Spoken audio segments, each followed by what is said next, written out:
Ang lulutuin natin ngayon ay spicy buttered tuna. Welcome po sa Kawali ni Waray.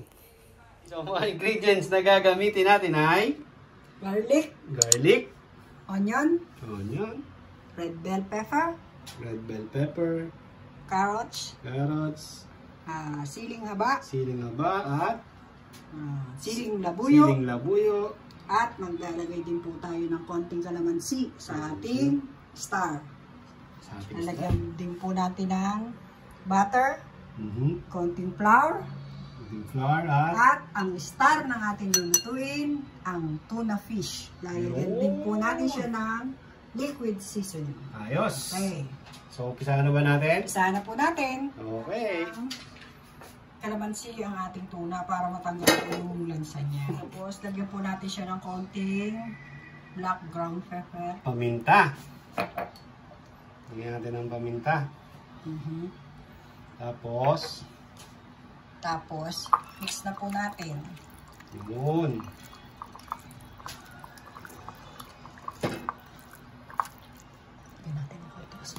Lalagyan natin ng ano yan? Asin. Konti lang. Kasi lalagyan natin siya ng butter. Baka umalat. Tama. Konti lang po. Yan. So, konting asin lang ha. Huwag masyado madami. Baka umalat ng todo. Yan. Tapos po. Yan. Tapos gaganyanin natin siya sa may harina. Para pag pinrito natin, ano mangyari? Hindi siya tatalsik. Hindi tatalsik yung mga mantika, no? So, i-coat natin siya sa harina. Yung harina, may ano yan? Merong... Wala. Harina lang. Harina kasi lang, meron ng... Tipla yung isda. Isda. May tipla na kasi yung tuna, kaya hindi na nilagyan. So, harina na lang siya. So, dinice cut mo na pala yung tuna. Naka-dice cut na.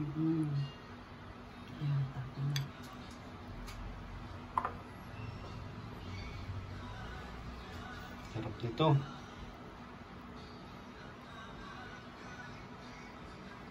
So, baka pagka naantawag dyan, nalagay nyo na ng harina yung tuna. Ang tawag dyan? Pag na-coat na. Yan, So, ipiprito na natin siya. So, maglalagay tayo ng mantika. Cooking oil, canola. Nilagay po muna natin kasi yung mantika. At lagay natin butter para huwag siya masyado masunog. Para di masunog yung mantikilya. Yung butter natin. So, naglagay muna tayo ng mantika. Naglagay tayong butter. Tapos dyan natin ipiprito yung tuna. Ayos ah. Tapos, prito na po natin siya. Konti lang hindi ito ipiprito na mabuti. Hindi matagal. Sandali lang. Konti prito lang. Tapos yung apoy. Konti lang din. Konting apoy lang ha. Huwag madami. Gamit yung apoy ha. Konti lang daw. Mahina lang apoy. Baka masunog. Kasi baka masunog. Pati yung butter masusunog. Pasama lasa. Yan. So low fire. Nice to. Bango. Bango ng butter. Yun o. Nakita nyo? Nagbabraw na agad. Uy, hipon. Sa akin yan? Kailangan mo. Kailangan. Ito na gawin yung luto sa luto. Magkakamaroon sana. Maroon sana kaso mahal daw. Huwag na lang. Medyo malalaki na eh. 110 ng 1/4. Grabe. Ito ako. Tagal naman ang ganyan presyo yan. Buti nga mababa nga dati. Bumibili ako niyan 500, 600. Wow! Yan! So nakikita nyo na ha. Ang ganda na ng kulay oh. Medyo brown na siya. Pagka pinarito mo ng walang harina, tatalsik siya. Tsaka ano, magaling masunog. No? Kaya mas maganda talaga ng may harina. Nakapout sa harina. Pwede ba yung parang itlog harina? Pangit, no? Dapat harina.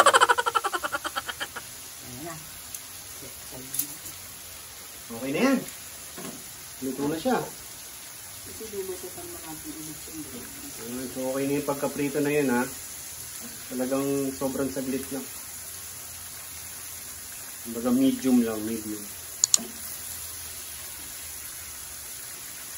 Yan. Okay, lagyan po natin ng konting oil. So pagtas natin prituin yung isda, lalagay ulit tayo ng bagong butter. Anong gagawin mo natin? Gigisa natin yung ano?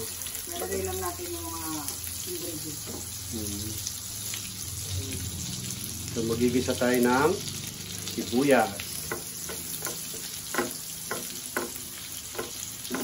Ayaw mag-iwalay. Stick to one. Isang mahal nila isa't isa.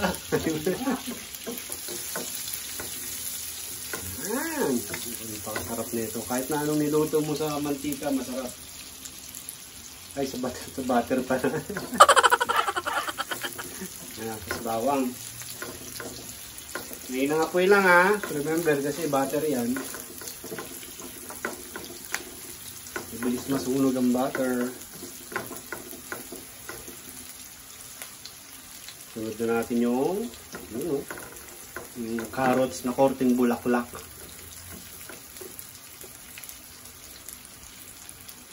Pinaghirapan niyang hiwain yan. Para maganda. O, kita mo? May presentation dapat. Tapos, Ganda ng tsura ng carrot. lagyan na po natin yung Siling haba. Siling haba. Yan. Spicy talaga to. Sarap ito. Saan bagay yan? Sa white rice o sa fried rice? Saan? Kahit saan. Pwede yan. Pwede din yung pulutan. Yun. Nilagay na. Yung red chili. Oo nga, no? Sarap na yung ano. Ay, masarap yun pag ilagay mo sa sizzling plate, no? Oo nga, no? Pwede nyo ilagay sa sizzling plate yan pag naluto na lahat. Tapos, bell pepper. Ano? Ganda na kulay. Ganda, sobra.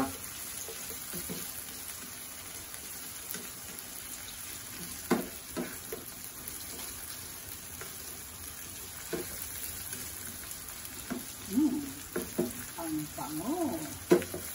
Bako, sobra. Kung naamoy nyo lang, gugutom talaga kayo. Nagdag pa tayong butter konti.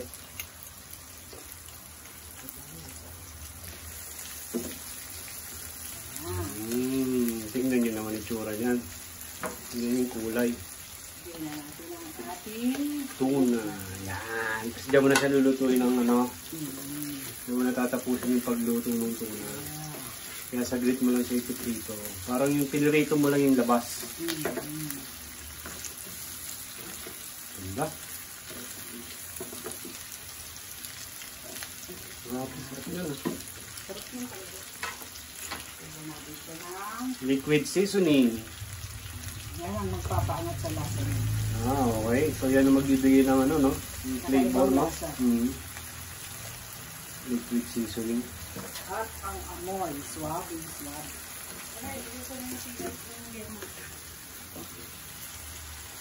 Ang dati, oh. Sweet and sour mo? Bongo. Hindi. Ba't bitaro? Butter. Ano sweet and sour mo? Hindi. Mukha siyang sweet and sour, pero hindi. Butter yan. Yan. Tunaw yan. Ito na yan? Oh, finish na. Finish na. May nanalo na.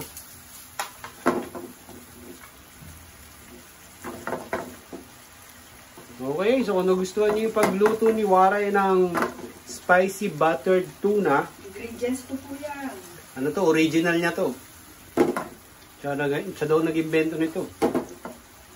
So, don't forget to subscribe, like, and share. Okay? Alright. Panalo po yan kahit saan. Lalo na sa inuman. Okay. Tapos na po. Happy cooking po. Magugustuhan niyo po to. Tsak na tsak ko yan. Ayos.